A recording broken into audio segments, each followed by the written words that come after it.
Lors du deuxième sommet Chine-Asie centrale à Astana, le président Xi Jinping a pris une photo de groupe avec les dirigeants du Kazakhstan, du Kirghizistan, du Tadjikistan, du Turkménistan et de l'Ouzbékistan. Cette photo a été prise avant que le président Xi Jinping ne prononce un discours mettant en lumière les progrès accomplis et un projet de coopération entre la Chine et les 5 pays d'Asie centrale tournés vers l'avenir. Le président Xi a noté qu'au cours des 2 dernières années, les échanges commerciaux entre la Chine et l'Asie centrale avaient augmenté de 35%. De grands projets d'infrastructures tels que le chemin de fer Chine-Kirghizistan-Ouzbékistan ont été officiellement lancés. D'autres progrès ont été réalisés sur la liaison ferroviaire Chine-Kazakhstan, la deuxième phase de l'autoroute Chine-Tadjikistan et l'expansion des services ferroviaires de fret. La route internationale de transport transcaspienne a également été améliorée. La Chine importe d'Asie centrale de plus en plus de produits agricoles comme du miel, des fruits, du blé et de la volaille.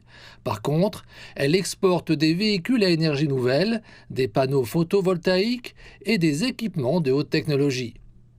La coopération s'est étendue à l'économie numérique, aux industries vertes, à l'intelligence artificielle et au commerce électronique transfrontalier.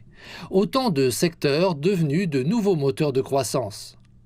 M. Xi a décrit le principe directeur fondamental des relations régionales comme étant l'esprit Chine-Asie centrale, défini par le respect mutuel, la confiance mutuelle, les avantages mutuels et l'assistance mutuelle.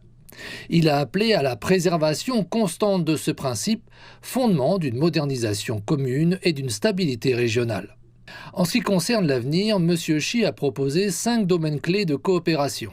Il a tout d'abord exhorté les 6 nations à renforcer la confiance politique et à adopter un nouveau traité de bon voisinage, d'amitié et de coopération qui a été signé lors du sommet.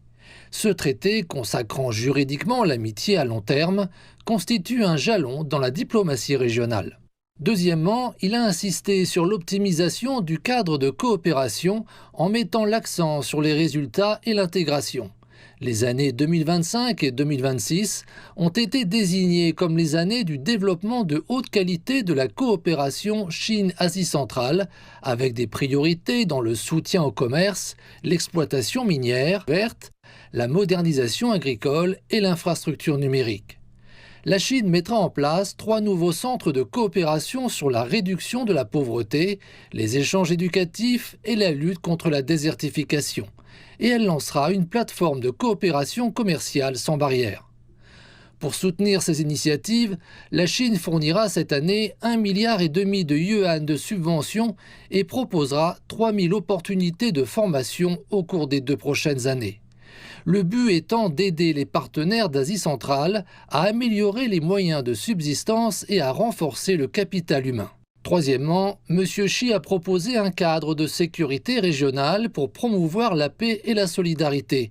Il s'est engagé à soutenir les pays d'Asie centrale pour qu'ils modernisent leur secteur de la défense et de l'application de la loi, tout en élargissant la coopération dans la lutte contre le terrorisme et l'extrémisme et en matière de cybersécurité et de biosécurité.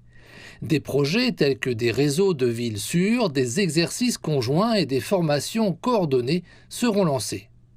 M. Xi a également mis l'accent sur la coopération en Afghanistan, appelant à des efforts conjoints pour soutenir la paix, la reconstruction et le développement dans le pays voisin. Quatrièmement, M. Xi a souligné l'importance d'approfondir la connectivité entre les peuples. Il a appelé à renforcer les échanges entre les assemblées législatives, les partis politiques, les jeunes, les médias et les groupes de réflexion. La Chine prévoit de fournir davantage de bourses d'études, d'augmenter le nombre de programmes universitaires dans les langues d'Asie centrale et de développer la formation professionnelle. L'objectif est de soutenir le développement des talents régionaux. Il a aussi appelé à une plus grande coopération infranationale par le biais de programmes de jumelage de villes et d'échanges au niveau local.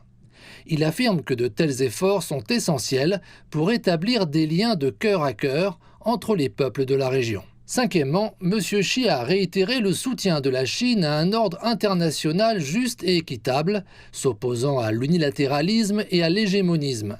Il a appelé à des efforts conjoints pour défendre le système international de l'après-Seconde Guerre mondiale centré sur les Nations Unies et pour promouvoir un monde multipolaire et une mondialisation inclusive.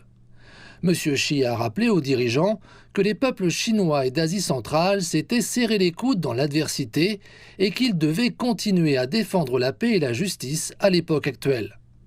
Alors que la Chine poursuit sa propre voie de modernisation et de renouveau national, M. Xi a souligné qu'elle resterait ouverte au monde et engagée dans une coopération de haute qualité et inclusive avec ses voisins d'Asie centrale. En réponse au discours du président Xi, les dirigeants des 5 pays ont dit leur vif désir d'approfondir la coopération globale avec la Chine. Ils ont exprimé leur engagement à développer le commerce et l'investissement et à faire progresser la coopération de haute qualité dans le cadre de l'initiative La ceinture et la route. Les dirigeants d'Asie centrale ont mis en évidence les domaines clés d'un partenariat plus étroit, notamment les industries, l'agriculture, la science et la technologie, les infrastructures, les nouvelles énergies et la connectivité régionale. Ils ont également convenu de travailler avec la Chine pour renforcer la coopération régionale en matière de sécurité et développer les échanges de peuple à peuple dans les domaines culturels, éducatifs et touristiques. Les 5 dirigeants ont également réaffirmé leur engagement en faveur du libre-échange et d'un système commercial multilatéral pour défendre ensemble l'équité et la justice internationale. Le président chinois Xi Jinping et les dirigeants des 5 pays d'Asie centrale ont signé la déclaration d'Astana du 2e sommet Chine-Asie centrale ainsi que le traité de bon voisinage permanent et de coopération amicale. Le président chinois et les dirigeants d'Asie centrale ont également assisté à l'inauguration des 3 centres de coopération et d'une plateforme de soutien au commerce dans le cadre du mécanisme de coopération Chine-Asie centrale.